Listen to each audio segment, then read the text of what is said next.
दोस्तों नमस्कार, मैं राजीव सचदेवा। आज मैं खड़ा हूं कालका परिषद के वार्ड नंबर 27 में। यहाँ पर एमसी हैं रवि चौधरी। आज बात हम करने में नदी के अंदर खड़ा हूं, झझरिया नदी इसको बोलते हैं। ये नदी नहीं है, ये नाला है, गंदा नाला। नाले का भी स्पेसिफिकेशन, नाले का भी कोई शब्द होता है तो गंदा है। गंदा से भी गंदा नाला खड़ा होना मुश्किल है। यहाँ सरकार के हिसाब में ये नदी है।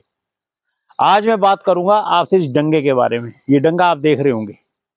ये डंगे के अंदर लगभग 2 लेयर लग चुकी हैं। एक लेयर जमीन के अंदर है और एक लेयर ये आपको ऊपर नजर आ रही है। इसके ऊपर अभी 2 लेयर और लगनी है ताकि ये मिट्टी का ये जो बना हुआ है ये डंगा नीचे ना गिर जाए, क्योंकि इसके साथ में कॉलोनी है। वो कॉलोनी में अभी आपको दिखाऊंगा कि किस कदर एक अधिकारी की बेवकूफी की वजह से, जिद की वजह से इसके ऊपर रहने वाले कॉलोनी के लोगों का जीवन मुश्किल होता जा रहा है और डंगा नहीं लग सकता। ठेकेदार ने पूरा का पूरा पत्थर बाहर लगाया हुआ, वो सब कुछ दिखाऊंगा मैं आपको। अब सरकार का वो अधिकारी जो अम्बाला में बैठा हुआ है, एससी साहब बताया जा रहा, साहब तो कहना पड़ेगा ना, एससी तो नहीं कहा जा सकता उसे। एससी साहब, चीफ साहब, उनकी नाकामियों की वजह आज हो सकता है ये सारा स्ट्रक्चर नीचे गिर जाए मिट्टी का, साथ में मकान बने हुए। दोस्तों अभी हम नीचे नदी में खड़े थे, मैं ऊपर आया हूँ। ये आपको पत्थर दिखाई दे रहा है, पूरा का पूरा पत्थर दिखाई दे रहा होगा दूर दूर तक। ये वो पत्थर है जो नीचे नदी में लगना है और डंगे के रूप में 2 लेयर लग गई है, 2 लेयर और लगनी है। और ये डंगा जो लगना है नीचे, ये जो पीछे कॉलोनी नजर आ रही है ना, इस कॉलोनी को बचाने के लिए ये डंगा लगना है। पूछो आप उस अधिकारी से जिसने ये डंगा रोक दिया। कारण वो कहता है कि आप टाइम बाउंड में काम ना कर सके। पूछो उस अधिकारी से, साहब कि टाइम बाउंड के अंदर कौन सा काम हुआ आज तक सरकार का? टाइम बाउंड में अगर काम हुए होते तो क्या सुखो मादरी बाईपास ना बन जाता? टाइम बाउंड में अगर काम हुए होते तो क्या हमारा आरओबी ना बन जाता? अभी भी ट्रायल पे चल रहा है वो। टाइम बाउंड अगर काम हुए होते तो आरयू भी पक्का बिल्कुल क्लियर ना हो जाता। आज तक भी बुरी हालत है, एक बारिश पड़ती है वैसे टूटने को पड़ता है वो। आप टाइम बाउंड की बात करते हैं। आपको टाइम बाउंड काम चाहिए या लोगों को बचाने का काम चाहिए? वैसे ठीक है, आपकी भी मजबूरियां रही होंगी। हर आदमी सोचता है पता नहीं ठेकेदार क्या कमा रहा है। ठेकेदार का तो रुपया पड़ा, आपको पत्थर लगता होगा। एक दिन अपने एयर कंडीशन ऑफिस से बॉस बाहर आओ और जो साइट विजिट करनी है वो कराओ। जो अपने एसडीओ आपने दूसरा भेजना उसको भेजो और काम कराओ। हमें काम चाहिए, हमें तेरी नौकरी से भी कोई मतलब नहीं। तन रहनो रह, रिटायर लिए रिटायरमेंट लिए। और सीएम साहब आप बार बार कहते थे ना मैं चूड़ी टाइट कर दूंगा। नीचे के अधिकारियों की तो चूड़ी टाइट करनी पड़ेगी, इन जैसे अधिकारियों को तो वेल्डिंग से काटना पड़ेगा। ये तो अपनी सीटों पे एग्जैक्ट जमे हैं, ऐसे काम नहीं चलेगा। और अब आपको इसके साथ में लेके जाऊंगा वार्ड नंबर 6। ये एक नदी उधर भी प्रॉपर जाती है और वहां भी डंगा लगना है। वहां भी यही हालात इस अधिकारी के द्वारा पैदा कर दिए गए कि वहां भी कॉलोनी बिल्कुल टच अबाउट है नदी के।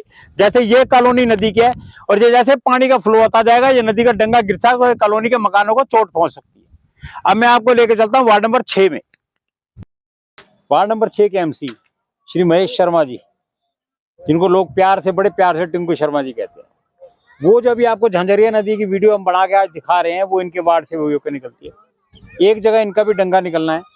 सर वो जो डंगा आपके वार्ड से भी होकर निकल रहा है, पत्थर ठेकेदार ने रखा हुआ है, मैंने कल जाके देखा।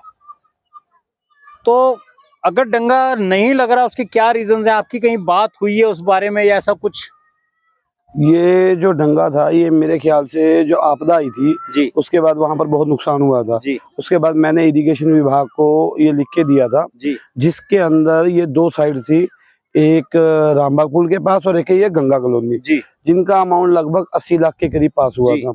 जिसमें जो 40 लाख के करीब था वो तो यहाँ लग गया था, जो 35-36 लाख के करीब था जी, वो गंगा कॉलोनी में लगना जी। था। इन्होंने गंगा कॉलोनी के अंदर कुछ हिस्से में तो डंगे का काम कर दिया जी, परंतु कुछ हिस्सा जो रह गया था वहां पर ठेकेदार द्वारा पत्थर इकट्ठे कर कर इनका कुछ, इनके अपने नियम है कि पत्थर इकट्ठा होने के बाद इनको जो वो परमिशन मिलती है जी, उसके तहत, वो परमिशन के तहत वो काम शुरू होना था। जी, परंतु मैंने इस संबंध उसका काम नहीं लगा। मैंने इनके जई साहब से भी बात की, जो मैडम है, और एसडीओ साहब से भी की और एक्सएम साहब से भी की। लास्ट में उनका कहना ये है कि ये हमारे लेवल का काम नहीं है, इस संबंध के अंदर जो बात करेंगे वो एससी अम्बाला करेंगे। मैंने एससी अम्बाला को भी फ़ोन किया, उन्होंने कहा हम करते हैं, करेंगे नहीं। उसके बाद आज लगातार 1.5 महीने से ऊपर हो गया, मैं उन्हें फ़ोन करता हूँ, वो फ़ोन नहीं उठाते जी। शायद वो इस चीज़ का इंतजार कर रहे हैं कि ये लोग आपदा आए, दोबारा पानी आए और इन लोगों का नुकसान हो। मेरी तो आपके चैनल के माध्यम से प्रार्थना है कि एससी साहब को जी कि आप इसमें साइड पर आए, जी। देखें और इस साइड पर जी जो काम है उसे करवाने की कृपा करें ताकि लोगों को जान माल का नुकसान ना हो सके।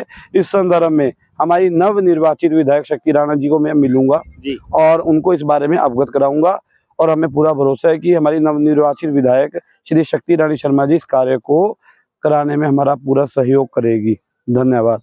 एससी साहब, अब आपसे निवेदन है, गोलीबाजी नहीं, सिर्फ काम, ये अब आपको तय करना है कि काम कैसे करवाना और कितनी जल्दी करवाना है। धन्यवाद।